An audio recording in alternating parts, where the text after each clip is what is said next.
আজ বানাচ্ছি বাঁধাকপি আর চিংড়ি দিয়ে মজাদার স্বাদের মুচমুচে পকোড়া। অর্ধেকটা বাঁধাকপি কেটে ধুয়ে নিয়েছি। এবারে এটাকে প্রেসার কুকারে 2টো সিটি দিয়ে নেব।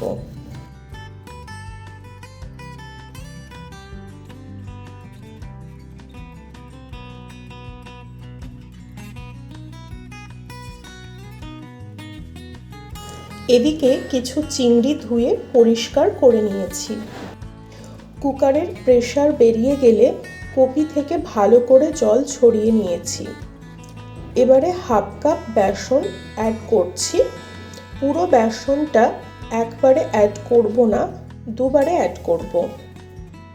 পকোড়া বানানোর সময় বেসনটা চেলে নিয়ে ব্যবহার করলে ব্যাটারটা খুব স্মুথ হয়।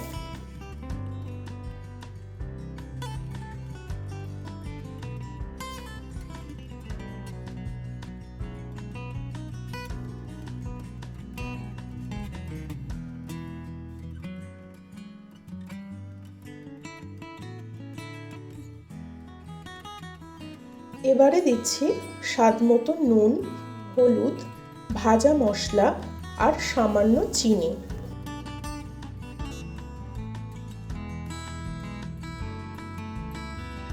প্রথমে মশলাটা চামচ দিয়ে মিশিয়ে নিয়ে পরে আবারও হাত দিয়ে ব্যাটারটা ভালো করে তৈরি করে নিয়েছি।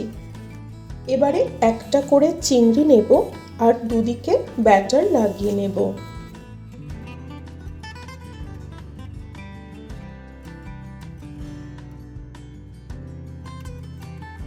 তেলটা ভালো মতো গরম করে নিয়ে আঁচ লো টু মিডিয়ামে রেখে পকোড়াগুলো ভেজে নেব।